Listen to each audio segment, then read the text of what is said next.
வேலைக்காக சொன்னது யாரு? கொஞ்சம் அமைதியா.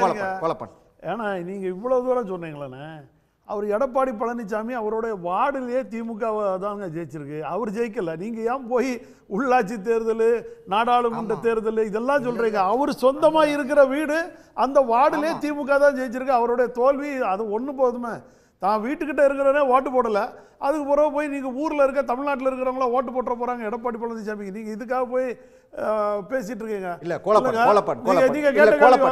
கோலப்பன் அவர் கேட்டது அவர் மணிகண்டன் கேட்டது ஓகே ரைட், எடப்பாடி வீக்கா தான் இருக்காரு. அப்படிப்பட்ட வீக்கா இருக்கிற கூட ஏன் நீங்க சேரணும் நீங்க ரெண்டு பேரும் துடிக்கிறீங்க நினைக்கலையா சார்?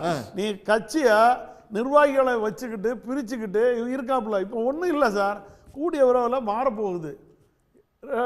தேர்தல் ஆணையத்தின் பிரகாரம் ரெட்டைலை சின்னம் அண்ணன் ஓபிஎஸ் அவர்களுக்கு கைக்கு வரப்போகுது. கட்சி ஒருங்கிணைக்க போகுது. அண்ணன் தான் ஒருங்கிணைப்பாளராக இருக்க போறாரு.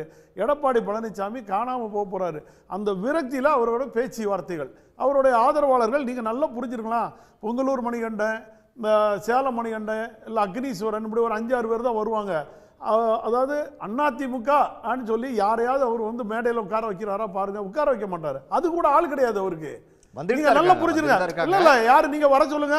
அவர் அதிமுக உறுப்பினர் கிடையாது.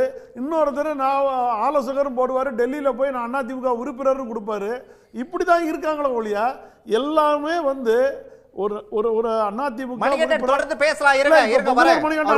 உறுப்பினர் சொல்ல சொல்லுங்க, அதிமுக போட சொல்லலாமே. அதனால நான் என்ன சொல்றேன், அந்த அளவுக்கு அவருக்கு ஆள் விடுறதுக்கும் இது கிடையாதுங்க. முதல்ல அவர்கிட்ட ஆள் கிடையாது. ஒரு சிறப்பு விவாதங்கள்ல பேசுறதுக்கு என்ன பேசணுங்கிறது கூட ஆள் கிடையாது. ஒரு சூழ்நிலையில் அவர் இருக்கிற சூழ்நிலை அதனால் கடந்து போயிட்டு. அதனால தான் விமான நிலையத்தில் வரும்போது அண்ணன் ஓபிஎஸ் அவர்கள் எவ்வளோ தெளிவாக பேசினார் பார்த்தீங்களா? தரங்கற்ற மனிதர்களோட வார்த்தைகள், அதாவது வார்த்தை மட்டும்தான் இருக்கு. வடிவேல் போல பில்டிங் ஸ்ட்ராங்கா இருக்க மாதிரி பேஸ்மென்ட் வீக் இல்ல. ஐயனாதன் கூட ஒரு விஷயத்தை குறிப்பிட்டாரு. நாளைக்கு ஏங்க இவரு தரமாங்கனா வீடியோ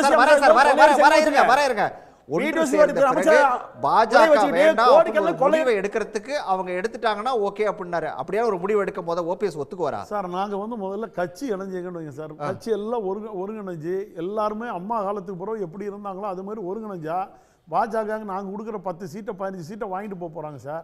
இங்க எங்க சார் பாஜக வேண்டாம்னு சொல்லி விட மாட்டீங்க? இல்ல சார், இல்ல அப்பயும் பாஜக வேண்டாம்னு விட மாட்டீங்க. எங்களுக்கு நீங்க நல்லா புரிஞ்சிருங்க. பாஜக இன்னைக்கு தமிழ்நாட்டில் 234 தொகுதியில் ஒரு 20 சட்டமன்றம் ஜெயிக்கிற மாதிரி இருக்கு. எங்களுக்கு கூட்டணி வீகம்.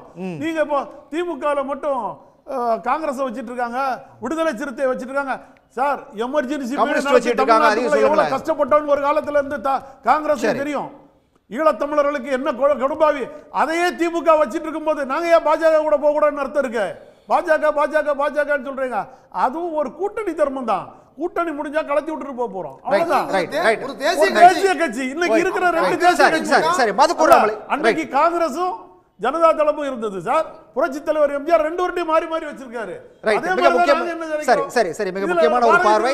மதுக்கூர் ராமலிங்கத்திட்ட கேட்கறதுக்கு முன்னாடி இதுக்கு இந்த விவாதம் தொடர்பா நேயர்கள் முன்னாடி ஒரு கேள்வியை முன் வச்சிருந்தோம். என்ன பதில் சொல்லிருக்காங்கன்னு பார்த்துட்டு அவர்கிட்ட போறேன்.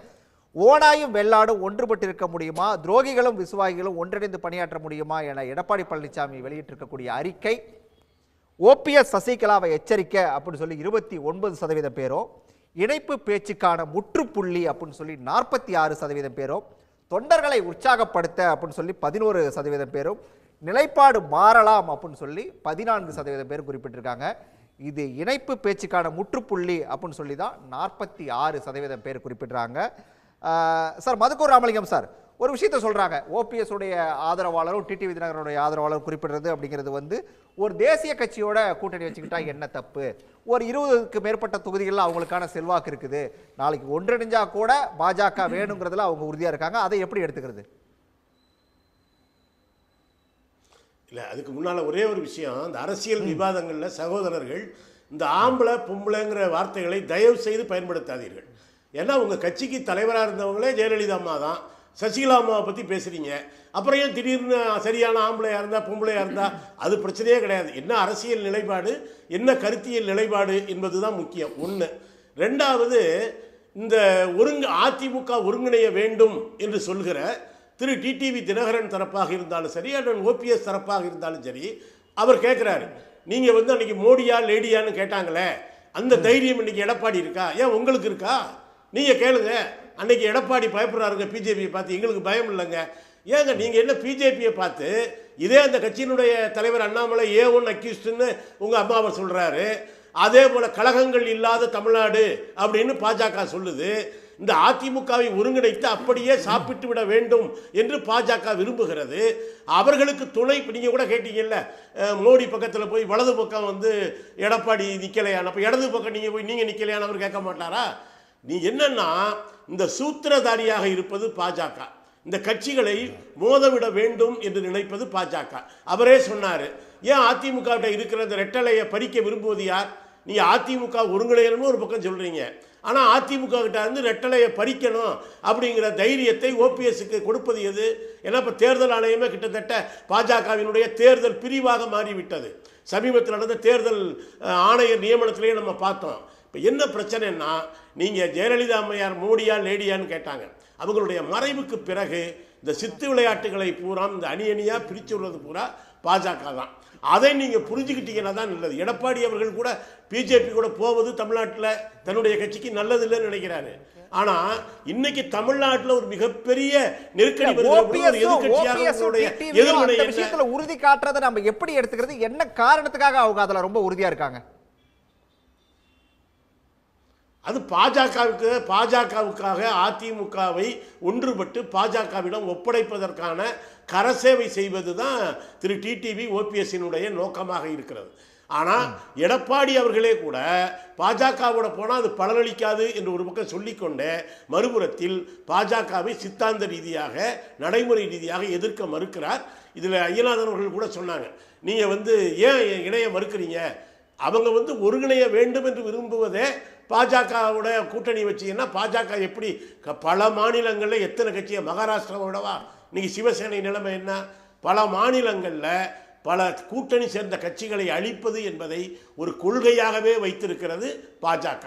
எப்படியாவது தமிழ்நாட்டில் இவர்கள் வந்து இந்த திராவிட அப்படின்னு இவங்க சொல்கிறாங்களே, நாங்களும் எல்லாருமே தானே சொல்கிறாங்க, அதை பின்னுக்கு தள்ளிவிட்டு ஒரு மூர்க்கத்தனமாக அதை புகுத்த நினைக்கிறார்கள். அதற்கு யார் துணை போனாலும் அது அதிமுகவினுடைய கொள்கை நிலைப்பாடுகளுக்கு. கடந்த காலத்தில் எம்ஜிஆர் அவர்கள் எடுத்த, ஜெயலலிதா அம்மா அவர்கள் எடுத்த, ஜெயலலிதா அம்மா பிஜேபி கூட கூட்டணி வச்சாங்கிறது உண்மை, மதமாற்ற தடை சட்டம் கொண்டு வந்தாங்கிறது உண்மை, ஆடு கோழி பலியிட தடை சட்டம் கொண்டு வந்தாங்கிறது உண்மை. ஆனால் அது எவ்வளவு தமிழ்நாடு ஏற்காது என்பதை புரிந்து கொண்டுதான் அதை விட்டு விலகினார். பிறகு வந்து தமிழ்நாட்டில் அவர் செஞ்சார். ஆனால் இன்றைக்கி என்னென்னா, இந்த திரு டிடிவி தரப்பும் திரு ஓபிஎஸ் தரப்பும் இவங்க அதிமுக ஒன்றிணைய வேண்டும் என்று விரும்புவது அதிமுக நலனுக்காக அல்ல, பாஜக நலனுக்காகத்தான் இவர்கள் பேசுகிறார்கள் என்பதிலிருந்து இவங்க வந்து தெளிவாக புரிந்து கொள்ள முடிகிறது. உடனுக்குடன் செய்திகளை தெரிந்து கொள்ள சன் நியூஸ் பெல் ஐகானை கிளிக் பண்ணுங்க.